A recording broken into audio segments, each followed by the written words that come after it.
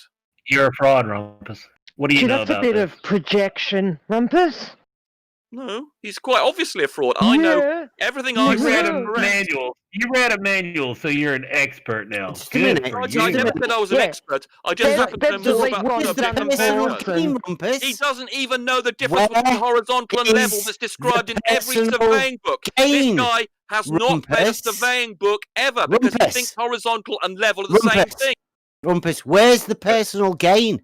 I get called child abuser, fraud, doxer. He knows nothing called about all this sorts subject, of names. and I he's get just called moron. demonstrated by the I fact get that he called thinks he can't retard. calibrate an auto Where level. The fact is that the confirms personal he knows gain? nothing about this Rumpus. talking subject. He over is a him. fraud to present He's flipping your himself. mind out, talking Bev. over He won't him. stop He is talking. an idiot and a moron. At least All right. Brian. All right. Thanks, Rumpus. Appreciate the Right, I'd comic like to know relief there. where the personal gain is and why Rumpus thinks it's okay to call me a fraud. It's because Slice Barkane's done it. They all have to do it now. They're Look how all Rumpus onto it. does. Rumpus deafens himself. He's made his appearance. He gets his paycheck, and now Yeah. he's gone. Yeah, he's done that. He's got on a live stream. He's called me a moron. He's said I'm a fraud. He's accused me of all sorts of stuff. Jose's done it. Sly's done Muddying it. the waters. Like, what poisoning is the the big well. deal? How am I being a fraud by doing anything here? Where's the personal gain? What am I gaining out of this? Hey, Brian, when you scream into your mic, you can't. Yeah, we can't I hear know. a word you're saying, man. It's just My bad, dude. total He had me riled static. up, man.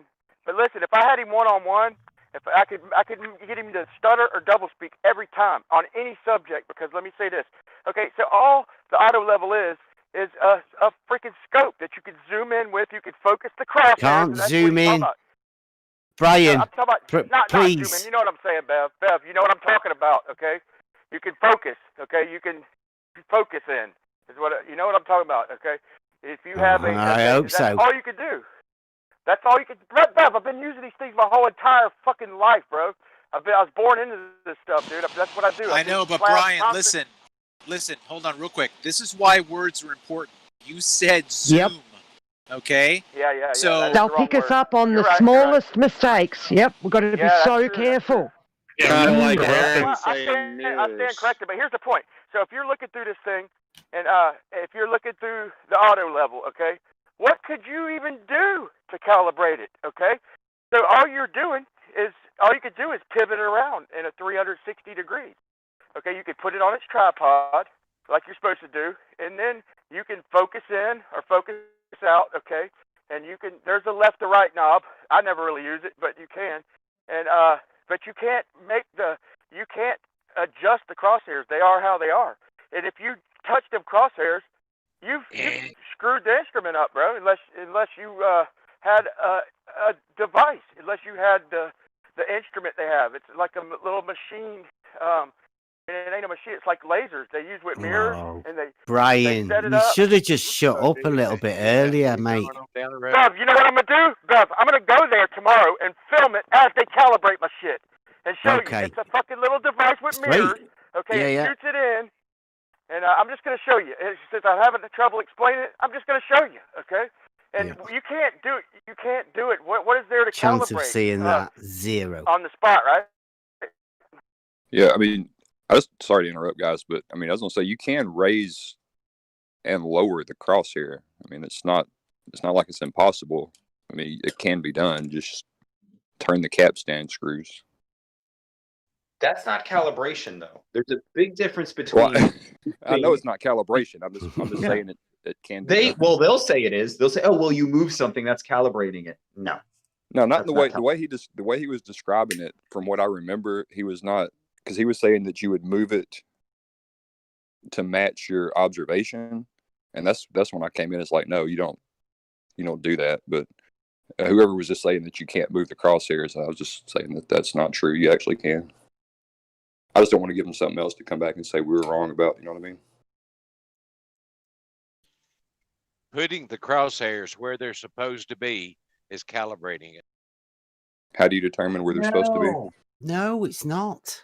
Yeah, moving the well- process is not calibration. Make Calibration sure would be that when the auto level hits that 2-degree bubble, it auto levels at a horizontal plane is calibration. That is the precise procedure. An auto level.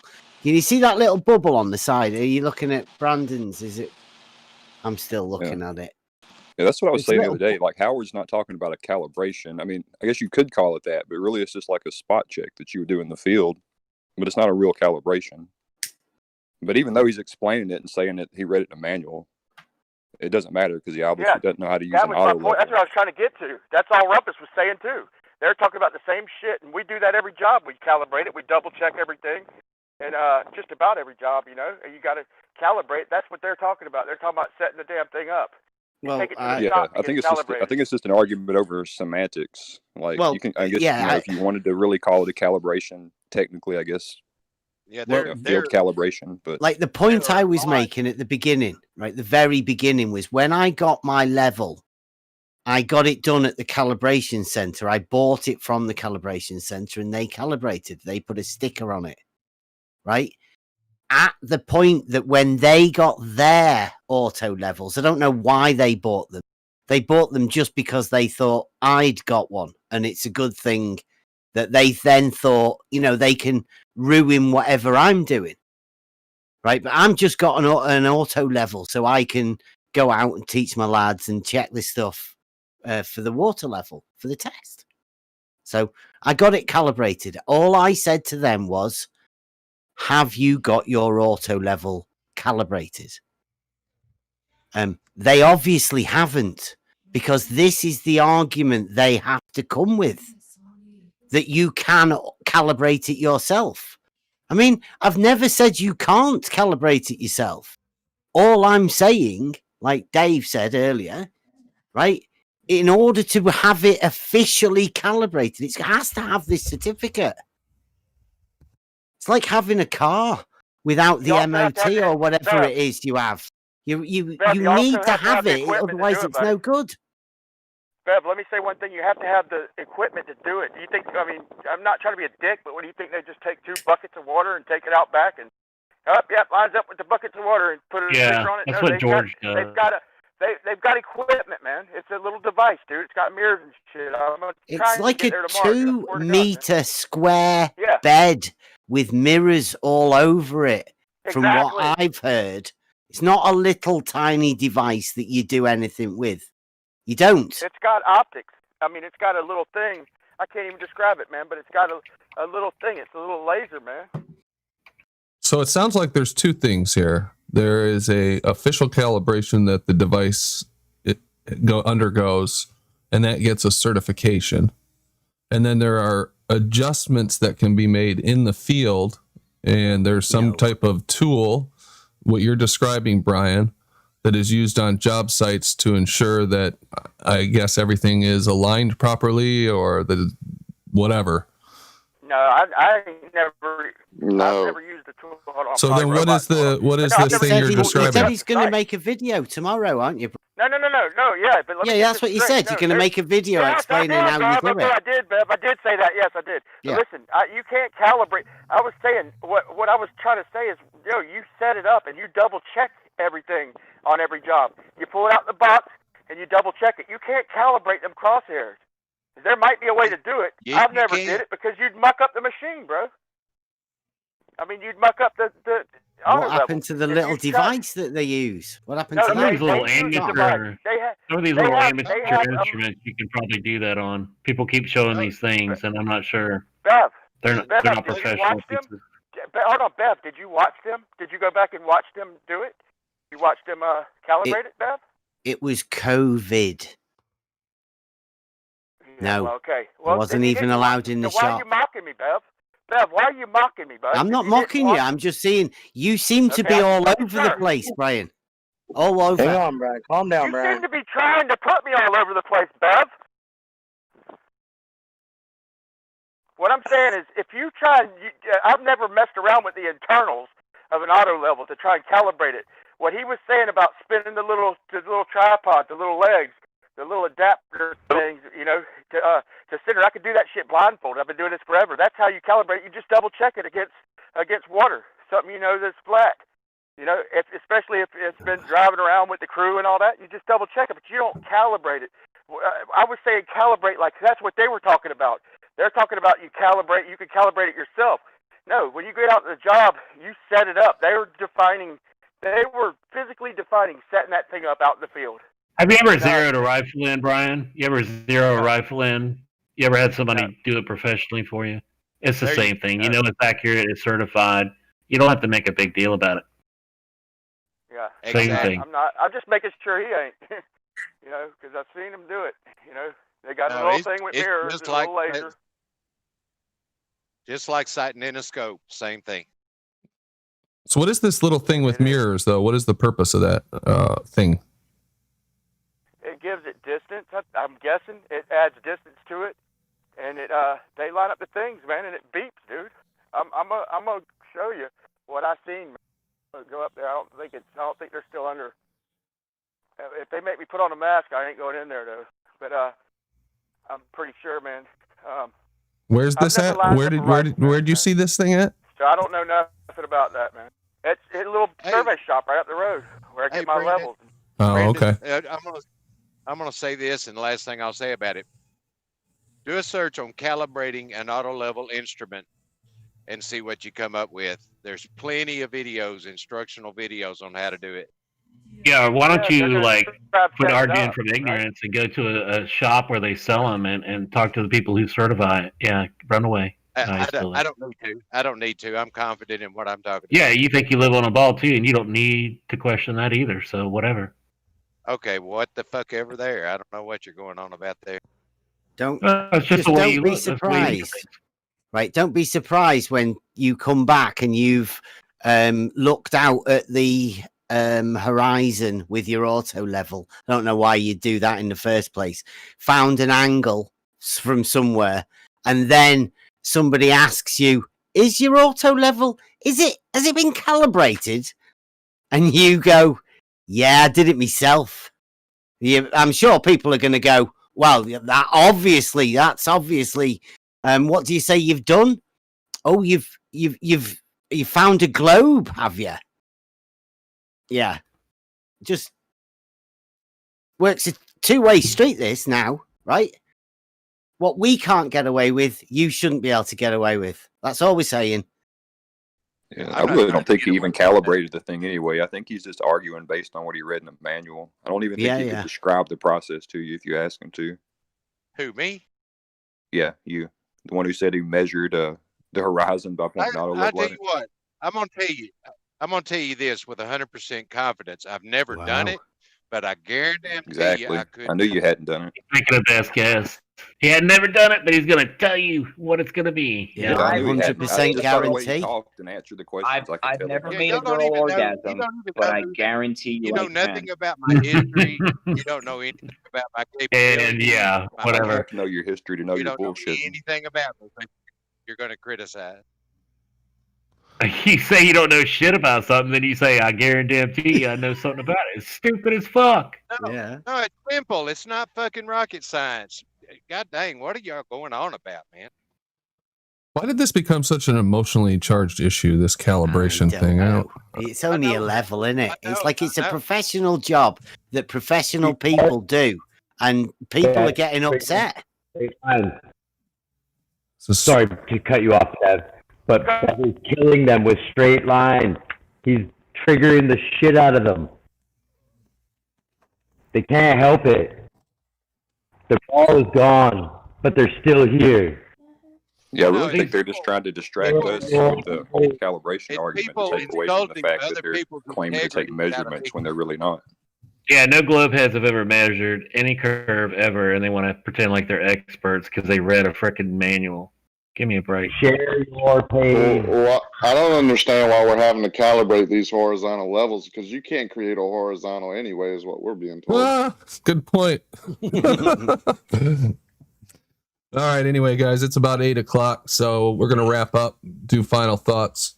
We'll start reverse alphabetical order. Vague Hero, if you're there, you can give us your final thoughts, please. Hey, yeah, great show as usual, Brandon. Been awesome. Thanks, man. Appreciate it. Right the hand. Yeah, calibration, right, would be a standard, right? So there's a big difference between adjustments, which are minor, and then calibration, which is like a total reset, right? So you don't just calibrate out in the field, you adjust out in the field. Calibration must be done with some sort of standard, and you don't walk around with the standard for calibrating an auto level. Yeah, thanks, right, Dan. Essie.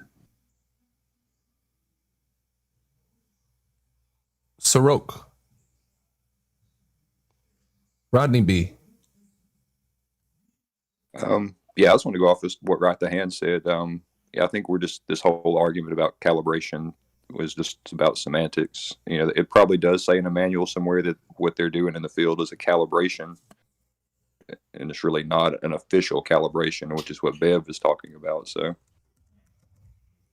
yeah, hopefully we'll get on the same page about that. Okay. No That's doubt. all I had to say. Great show, guys. Thanks, Roddy. Rob. I don't claim to know anything about an auto level or a theodolite, but what I do know is horizontal is a straight level line, and you can't falsify it, or you can. I don't know. I'm just saying flat is horizontal. Horizontal is a straight line, and level is horizontal. If you want to live on a ball, none of that can be true. Good point. Redmond 116. Rakeel Life. I catch one of these guys taking one of my auto levels apart and taking an Allen wrench to my crosshairs, I'm gonna have an issue. Hey, Brandon. Yo, go ahead, Essie. Sorry, bro, I missed out. I want to say good show. Thank you. And maybe we can bring this evolution stuff on the after show because we're having a pretty intense discussion here. So good show. Thank you, guys. Thank you. Bring it, man. Paige. Patient zero. Oh, there you are, Paige. Sorry. Yeah, I'm here. Sorry, great show. It's been really fun. I would love it if one of the ballers could come on and tell me why we don't need reflective material outside to create a rainbow, but we do need it inside. Because I've got a reason why we don't need it, so I'd like to hear their reason why we don't need it. If one of them would be so kind. Thank you, Paige. Aaron. Awesome folks on here, the panel. Just great to listen to, and good job, Brandon, just running the show as always. So, cheers. Thanks, Aaron. You guys were a tough crowd today. Left lane. Thanks, Brandon.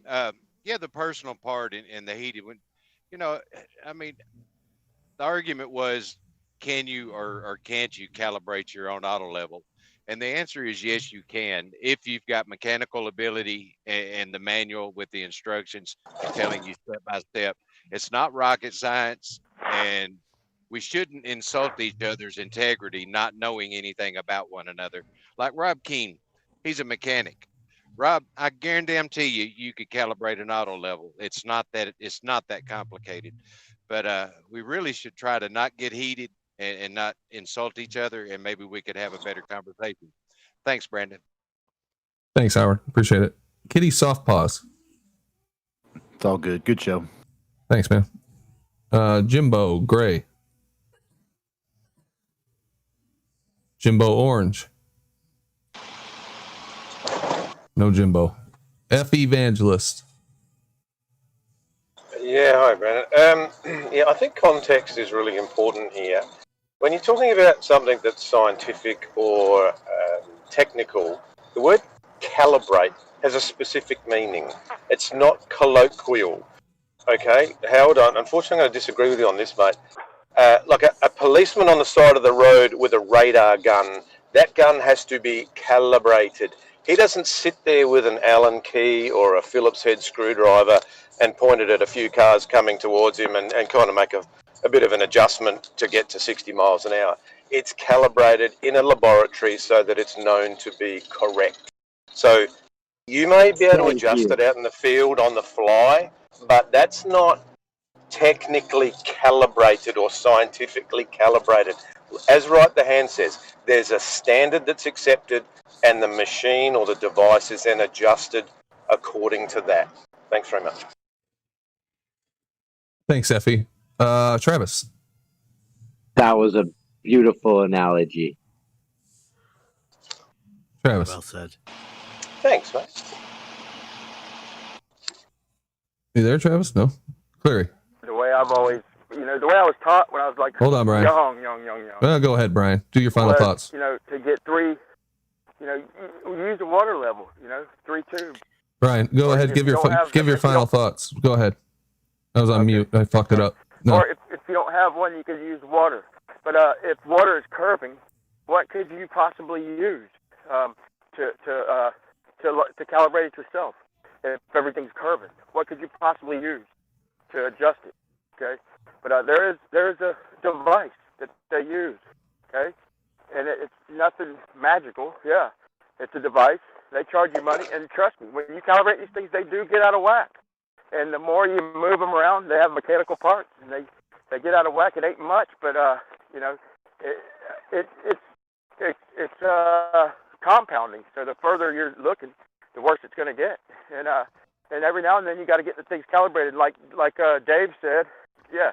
Some of the anal engineers and shit on jobs, they demand them. Well, I ain't gonna say anal, And one more thing, and I apologize for Bev getting technical on me, because that's the same thing I appreciate him for. When I was talking about Zoom and shit, and I was getting defensive because of Rumpus, it gets me all riled up. But yeah, for the same thing I appreciate him for, I was getting all defensive about, about the Zoom thing. Yeah, it's not Zoom.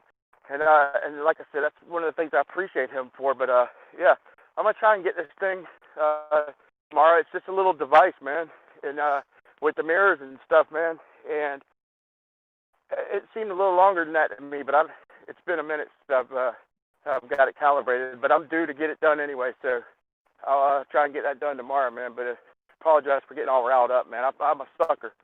You ought to try reading the manual of your auto level, damn it, Brian. Rumpus. We're doing final thoughts. Shut the calibrate. fuck up. I took you off mute so you wouldn't be on mute next time. Quiet. Yeah. You could read anything you want. I've been using the things my whole life. They get out of whack here and there a little bit, and we take them. If you go into the internals of your auto level, then I don't know what to say for you, man. Except, good for you if you could do that. I would never mess with the crosshairs of my device. I'd never mess with the internals. But maybe you taught me something. It's in the manual, Brian. It's in the manual. Oh, my mistake, Rumpus. Go ahead, Brian. You Rumpus, done? you couldn't make a cup of tea. I guarantee you, he's never owned an auto level in his entire life. He's trying to tell somebody, who cares about the damn manual? Okay, I've been using these things my whole life. He has no clue. All right. Don't respond to him, Brian. Manual, don't worry about him, man. Don't That's worry. it, guys. Yeah, you're right. I'm following trap. All right, guys. I appreciate y'all keeping me calm, man. No. Over and out. Don't worry about it, Brian. We like your passion. Travis. I just got one thing to say. Go ahead. Oh, you didn't hear the horn? Oh, shit, no. Okay, I just got one thing to say.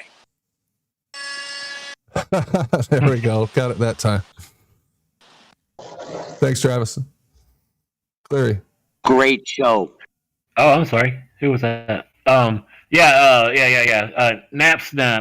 Time waster troll. We got to be careful next time. Just want to waste your time. Rumpus, the academic, he couldn't change a light bulb. He's read a manual about an auto level. He doesn't know shit. Anyway, yeah, great show once again, Brandon. Thanks. Thanks, Clary. Chad. Yeah, thank you. Great show. Thanks, Chad. Brian's Logic. Hey, Brandon. I just came in there for a moment just to say two things. I don't own an auto level, so I'm not going to talk about auto levels. I don't have experience with them. I know what they do. But there's a very good reason why you get these instruments calibrated. If I was a surveyor and I didn't have calibrated instruments, if I calibrated it myself and I'm working on a big construction project, and due to it not being calibrated correctly because I did it myself, then there's a problem later on with the construction project, which could cost in millions with these construction projects. So then I'd end up in court, and I'd have to admit that I didn't have it calibrated by the company or whoever that does these things, the official people, and then I'm liable for all that. Whereas if I get it calibrated by the people who do these things, then I have a certificate to say that it is calibrated. If there's any problems after that, I'm not legally responsible. The company is. And these companies they have no intention of ending up in court because some construction project went sideways. So that's why you get them to do it, because they make a point of doing it correctly. You doing it yourself is neither here nor there. And one other thing, Brandon, I heard you say earlier something about you're making something about the EQ mount, a video about the EQ mount? Well, I've been working on it for like a year. I got bored halfway through it, but yeah, I've got a bunch of stuff together for that. Well, I have some stuff I could tell you, something I could tell you about with that. That would be good to go into your video.